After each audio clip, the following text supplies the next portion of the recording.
Today I am asking, what is the deal with work?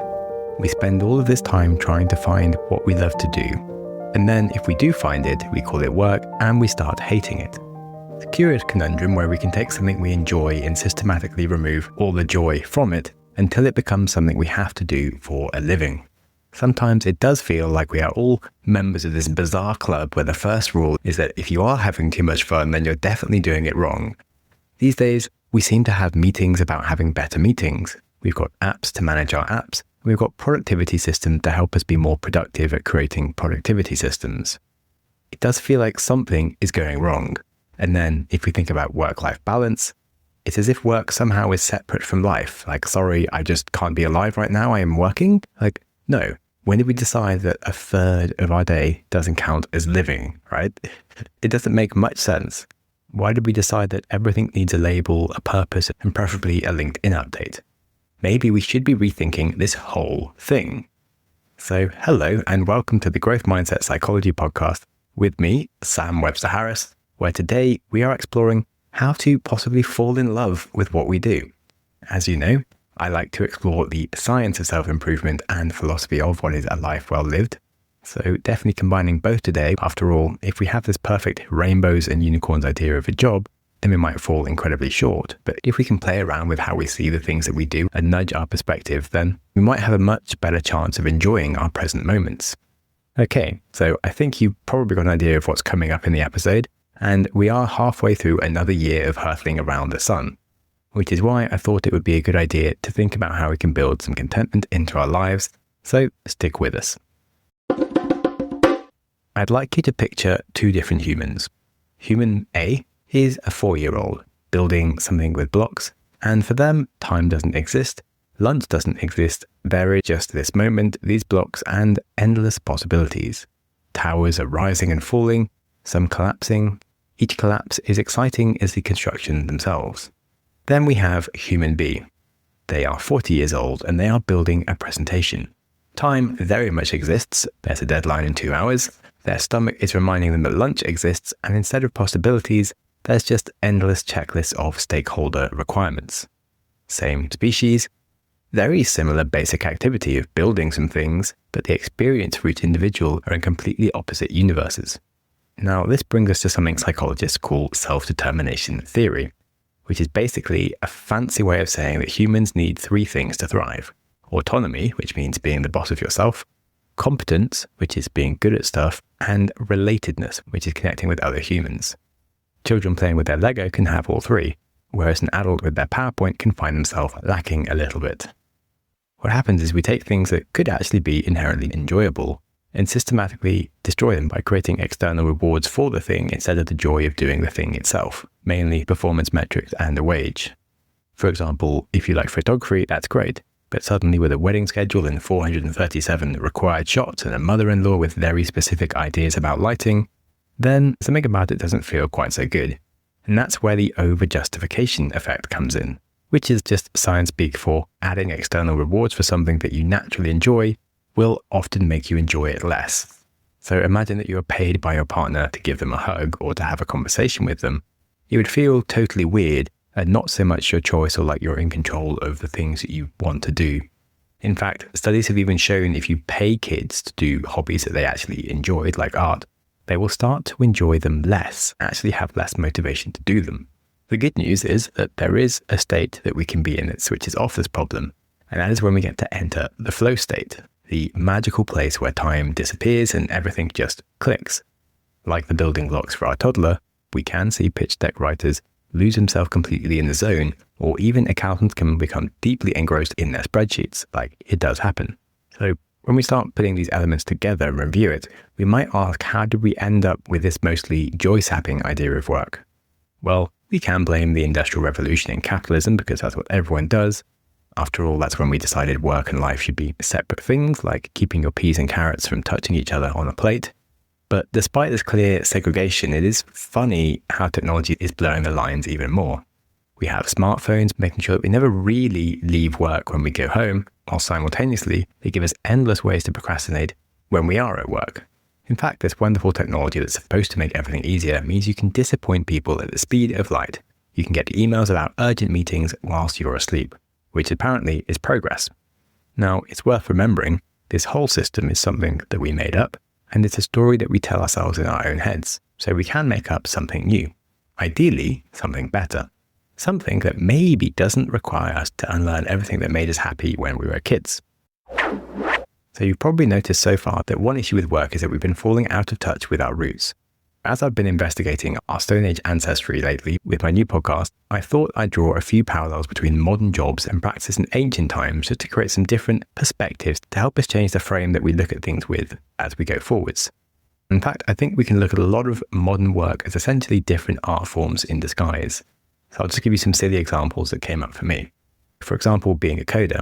Well, that is basically saying complex things in elegant ways, just like poetry. When you add more rules and constraints to it, the more creative people can get, kind of like giving a tiny canvas to paint a masterpiece. Then we could think about UX designers. We generally think of them as making pretty buttons for things, but they're actually choreographing an intricate dance between humans and machines. So every tap, swipe, and scroll is part of an invisible ballet that they're creating. And science behind this is actually pretty cool. Our brains have these things called mirror neurons that fire both when we perform action and when we watch someone else do it, or if we imagine them doing it, which means that when a UX designer creates a smooth interaction, they are literally dancing in their mind. Onwards, we have content creators, which could even be anyone posting on social media. And when we do that, we are just telling stories. The modern day version of our campfire huddles, except the campfire is a ring light and cave paintings are like TikToks. Regardless, we're still talking about journeys, transformation, heroes, warnings. We just put all these human stories under the arc of influencers. So what about project managers? You could imagine them like gardeners. No amount of shouting at a plant can make it grow faster, but creating the right conditions and keeping the path clear of setbacks can give the best chances. And I'm sure we all like a good manager that kindly sprinkles us with extra resources regularly. And finally, here's a fun one with the concept of remote work.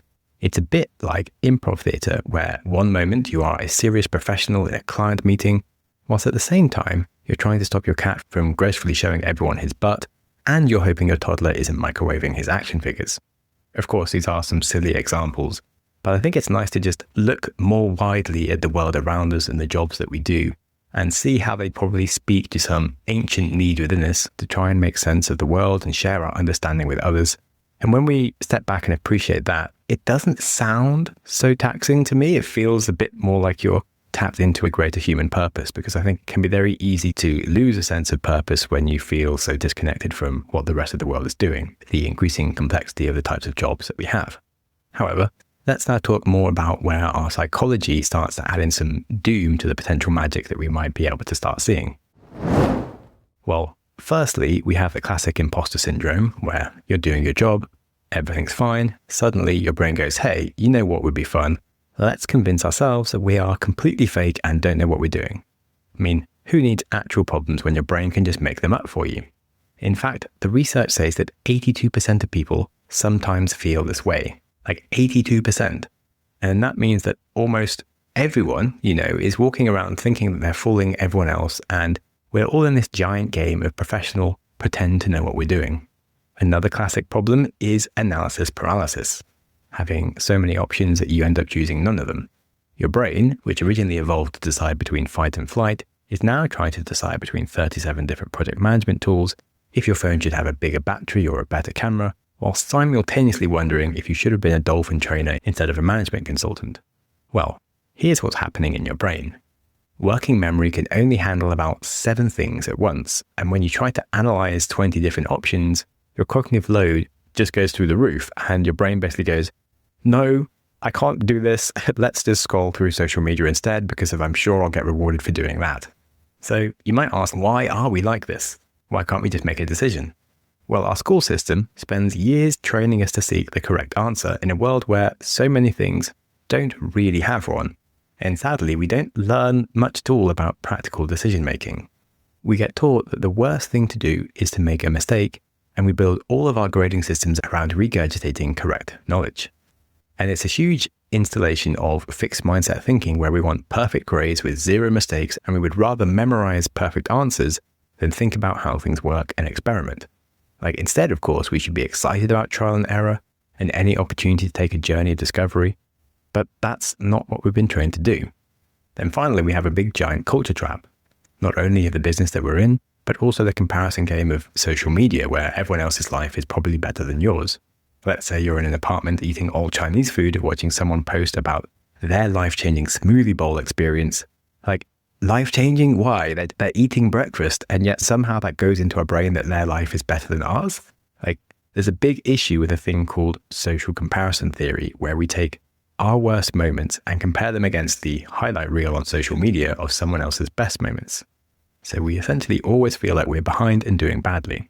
An interesting example here from chimps is that when two chimps in opposite cages to each other were both given plates of cucumber, they'll both eat their meal, no complaints, and be happy with it. But if you give one chimp in one cage banana and the other one cucumber, the poor chimp with the cucumber will cry, he'll throw his cucumber at you and he'll get depressed, and it's like the worst thing ever has happened. Now that's essentially what you do every time you go onto social media. You're watching everybody be showered with gold-plated bananas whilst artificially turning everything about the experience of your own life into a soggy cucumber. But it's completely unreal. It's just a lie in your brain that has nothing to do with how good or bad your life really is. It's just the way you're framing it in your head. And that's a really important thing I want you to remember. Now, the good news is that we can reframe these three main lessons that I've spoken about. So instead of panicking about feeling like we're a fraud at work, we can focus on the fact that we're just learning and no one knows what they're doing in life anyway. Instead of trying to make perfect choices, we can realize that with a growth mindset, we should just be gathering data, optimizing for just making decisions faster and trying different things, and really accept that there probably is no such thing as a perfect decision and just get on with experiencing our life. And then finally, instead of feeling like the world around you is full of happy, perfect people who are better than you, well, a great start is to delete social media. But another option is to remind yourself that those people are on their own individual path and it probably isn't even real in the first place. And now we are ready to look further into some mindset shifts we can start making coming up after the break. Now, some of what I'm about to say might sound a bit lame or silly, but I promise you it can honestly change how you experience every day. There is a huge experiential difference between saying I have to do something and I get to do something. So instead of saying I have to attend this meeting, you can say I get to connect with another human being through space and time using invisible electronic wizardry. And in your brain, this changes its pathways from a doom spiral to an opportunity, and generally it can rewire your thoughts towards positivity. It's crazy how so many of our feelings aren't actually based at all on reality so much as our perception of it, just the same as with those chimps. So it is worth remembering that ultimately the only people who really have to do things are prisoners. You get to choose what job you do. You choose how you make money. You choose if you go to the gym or eat healthily. It's all a choice. And if you think of it as a chore, it's just a really unfulfilling choice that you're making. Now, another mindset shift that we can look for is how we think about our outcomes. If we can stop obsessing about the end result like it's the last biscuit in the tin, we can remember it's actually about enjoying the journey. When you're dancing, you don't think, oh, only 47 steps until I'm done. You're just dancing. So my challenge for you here is, can you culture some of those same vibes at the work you do and get into the groove of it? Instead of seeing your email inbox as a monster that keeps spawning mini monsters, can you think of it as a Zen garden? Each email is another pebble to mindfully place or toss out the window. I'm sure you know that research shows our attention span works best in 20-minute chunks anyway, and that's not an overwhelming inbox, that's 4 Zen garden sessions for your day. Okay, yes, I know that may sound silly, I did give you a warning, but hey, what is the worst that can happen? Honestly, when we strip away the grey mist of mundanity in our routines and look at the world that we live in with eyes wide open, we are surrounded by magic. You can access the entire archive of human knowledge, we get to dance with our user interfaces, and you get to call people on the other side of the world. It is really crazy. As we've learned, of course, technology can become too much. And when it does become too much, you can have a detox from it. I would really, really recommend it. Because the real issue with technology is that when we start using it unconsciously every day, it starts to bring all these negative things into our lives. And instead of being fully aware of it, we just complain mildly about the effects later of how we have no attention span and that everything is a bit beige. But it's not. It's just how we see it. But the problem isn't the world being boring, it's just how we see the world. In the same way that you would never eat the same food every day, or we even get bored if we have to spend every single second of the day with the exact same person day in, day out. Because your brain needs variety. So one thing you might be missing in your life is a better way of refreshing your experiences and unplugging from technology so you can keep a healthier mindset towards your approach with it. Now, I'm sure you may well have already tried to create some space from technology before and come at it with an enthusiastic, "Ooh, I can change. My relationship with my phone will be different from now on. This time I'll stick to my screen limits." Meanwhile, your phone is there sending you notifications like a clingy ex, like, "Hey, have you checked me? Come back, please. I miss you. Check Bitcoin. You really need to check Bitcoin." And hey, it's a problem, don't worry. But what you might find is if you don't use your phone for a whole weekend, you won't die. So I would like you to remember that brains really do need a break from technology like plants need water. And if you want some tips, you can try staring at trees instead, which is scientifically proven to help, or play with a dog, have conversations with real people, and basically just do anything literally that doesn't involve a screen. And if that sounds impossible to you in the modern day, well, remember that in Israel on the Sabbath, no one uses a phone for the entire day, and the entire country still works and has a good economy, regardless of what you think about it. Otherwise, politically speaking, I'm just giving an example of how they don't use technology one day a week, and I'm certainly not making any kind of political comments. Because in fact, what we need to do is start looking at other ways of making some of our mindset shifts and better habits stick. Now, when it comes to habits, I know everyone talks about them like they're these mysterious things like, "Ooh, it takes 21 days to form a habit." I mean, who came up with that exactly? Was there a meeting? Did all the bad habits get together and agree, okay, 21 days, that's our deadline? In fact, ultimately, when it comes to habits, it's just a question of the fact that your brain is lazy and does the things it reckons it will get rewarded for. So if you do it lots and it works, it builds its reward pathways, but you can also bribe it with some efficient environmental design. And again, environment design is a topic that also gets overcomplicated by people with their rules online. I'm sure you've heard of people give examples like, put your gym clothes on the night before, set 17 alarms, write affirmations on your mirror, etc. Well, you know what works? Just making the thing that you want to do easier than the thing that you don't want to do. That's it. That's environment design. Lock your snacks in a safe and give control of the password to someone else if you really want to, or just don't have snacks in your house, and that might also be easier. If you want to exercise, set a date with a friend or a coach to go do some exercise. You want to stop watching TV earlier, you can buy a plug to turn your TV off at 10 p.m. You can cancel your Netflix subscription. Essentially, what you have to do is proactively think of the decisions up front that you want to do so that your lazy self in the moment will still follow the good habit. That's really about it. We can take those lessons into our work to start making the habit of making work fun. This might sound surprising to you, but the best way to make work more fun is to start having fun at work. I'm sure you might have a serious job or whatever, but I've had serious teachers and fun teachers. There are boring policemen and there are ones that are still fun to work with. Even presidents that have lots of serious stuff to do can make jokes and enjoy themselves. The special thing about emotions is that they are contagious. So if you can bring positive emotions into your work, you can really infect your culture.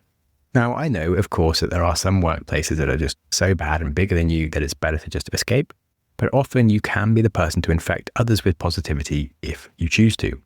And I'm not suggesting that you go from being a serious business person to a cartwheel champion overnight, but you can honestly sit here right now and be like, you know what? I am going to be the officer of fun at work. Then start thinking about what you would do to make your work more fun. You could organize some games each morning, or you could start a favorite pun of the day competition. Maybe give the plants silly names or make your spreadsheets more colorful. It really doesn't matter what you do. It just matters that you start with small shifts that slowly morph the whole direction of your day-to-day life into something slightly more enjoyable. And that's really all you need to do. Okay, before it sounds like it's all too easy, I will gladly accept some of this episode might have felt silly or fantastical, but I would like to remind you that you only do have one life, and perhaps you should ask yourself, what is stopping you from thinking bigger or more open-minded about how you approach it? Do you want to be the person in a coffee shop wrestling with your laptop to send an email like you're fighting some angry octopus? Or would you rather be like the kid playing with his Lego every day? That's the basic question, and you just have to start working out how to go in the direction you want. I can't confess to knowing the specifics of your circumstances, and the very easy thing for you to do is to just come up with some excuses because, You're special for whatever set of reasons. You can't make any improvements to your life, and woe is you, everything is terrible. But the truth is that work and play don't have to be complete enemies. Your brain doesn't care what you want to call something, it only cares about how you approach it. When you think about the word play, when you think about it as something as stupid, that's not helpful for you, and I would forget that association. Play is literally how we are wired to learn, grow, and thrive, and it's really how you get the best out of yourself. Yes, we've been trained to think that we have to be serious to get results, but all along, the best results can come from not being too serious at all. So as you're looking at your plans for your next days, weeks, and months, remember to think about how you can transform what you have to do into what you get to do, and see how you can reframe your attitude, which will change your neural pathways and will change your internal sense of joy. And if you're up for it and you're choosing to play along with me, try and think of one thing that you have to do tomorrow, just one, and think about how instead you could find a way to play with it instead of having to do it. Because honestly, the secret to life isn't so much about working harder as it is playing better. Alrighty, I hope something in the episode today gave you an idea to make your days a little bit brighter as you go through them. Because after all, a 1% difference could be a huge effect on your life when you have thousands and thousands of days left, hopefully. And if you think I did help, and if you might enjoy working with me as a coach perhaps, well, I'm giving away 2 free months of coaching to a prize winner in a competition that you can play. It's pretty simple. You just have to subscribe to my new podcast, How to Change the World, about the history of innovation, and send me an email showing a screenshot. And bonus points if you can give it a rating. That's about it. Otherwise, as always, the listeners can book a short call with me on Wednesdays because I like to get to know people. And if you can share the episode with someone or leave a review, that is the best way to support the podcast. And on that, don't put off your happiness in life until some future goal when every day of your life is lived one day at a time until it is over. So the more of those days that you can enjoy, the better, rather than using your time hypothetically to bank some future happiness that you might never even experience. As they positively say, get busy living or get busy dying. Thank you so much for listening. Go you! Your consistency to reach the end of an episode is legendary. My hero! If you have any ideas or feedback for the show, I'm always interested to hear from you. You're the best! Studies show we need time for information to sink in, so I'm going to give you a 5-second pause. Silence. To reflect on one idea from the show before you jump back into your busy life. Ready and go.